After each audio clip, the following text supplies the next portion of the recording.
Maya, what was that river? The Mississippi River. How do you spell it? Mississippi. As we left my extended family in Madison, Wisconsin, we headed west, knowing once we were back on the coast of California, we'd soon be off to our new international teaching post in Korea, and our lives would become busy once again. The audiobook Wonder, almost knowing what we were thinking, put the thoughts into words for us. I wasn't used to getting up so early in the morning. I wasn't used to this whole notion of homework. And I got my first quiz at the end of the month. I never got quizzes when Mom homeschooled me. I also didn't like how we had no free time anymore. It's gonna be very different when we move to Korea. What's going on? You're crying, darling. Wonder is just, whew, really getting deep in the heart. Oh, books, they do it to you. So one of our friends that we met in Senegal, West Africa when we were living there, her name is Jody. She recommended Spillville. She grew up close to this town. We booked a private tour of a small museum that featured my great uncle 5 times removed.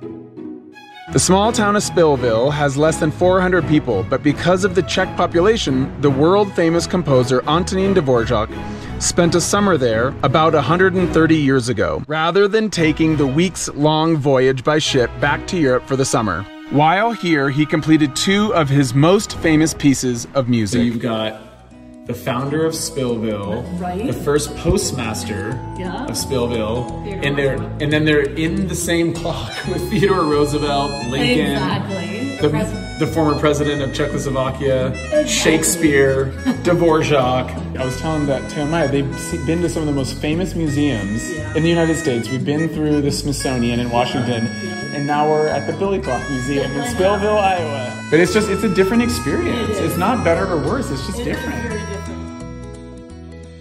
There's a possible tornado coming. We slept in the parking lot right next to the Billy Clock Museum that we went into. We got permission from the town sheriff to stay here, and then we got permission from the librarian to use the tornado shelter if necessary, because there was a tornado watch last night. Town of Spillville, so accommodating.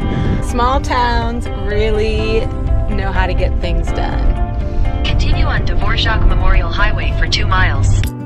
I remember reading the book Travels with Charlie by John Steinbeck. He talked a lot about taking the back roads versus the freeways. Maya, what state are we in? Minnesota. We're in Minnesota. We're about to pull up at our first Harvest Host in a while. This is a winery. Unfortunately, this is gonna be our only spot in Minnesota that we're gonna stop. It's just a little slice of Minnesota. So the owner of this winery just told us that the Canada geese, excuse me, were brought back from the brink of extinction on this property. Yes. My wife's grandfather went to Rochester, captured them, and brought them back here, and they started breeding them. How many Canada geese are on your property right now, you think? Best estimate. There are thousands of geese on this property right now. We should have titled this vlog In Search of Superlatives, because everywhere you go in the US, there's superlatives. We have a murder mystery dinner.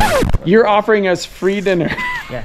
So that we'll be part of the murder mystery group in front of 45 other people? Exactly. Yeah. All right. We've had people jump in at the last minute. I'll tell you how last minute this is.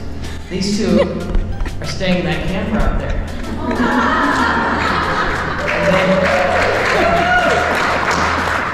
And although there was a considerable difference in our ages, I was very attached to her. We had a very close relationship. Hello, my name is Luc de Mifoel at your service. I am from France, and I am an expert in alternative medicine.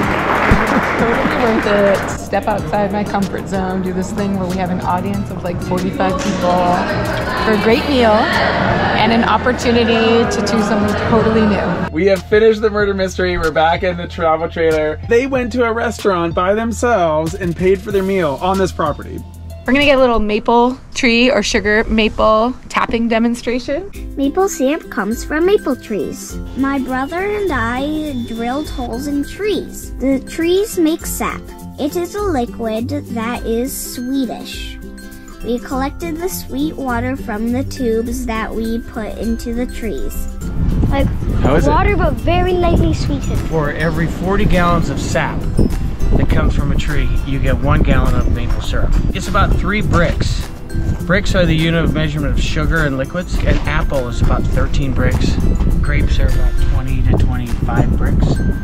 sap to run, it has to be below freezing at night and then above freezing during the day. That's good. It's lightly sweetened, but it's really good. We pretended Happy Betty was a sugar house. While we boiled the sap, we poured the syrup into a container. I hope to eat it with pancakes. Here's our Minnesota maple syrup that we made. Teo's tasting it with snow. Not from sugar maples, but from silver maples. How is it?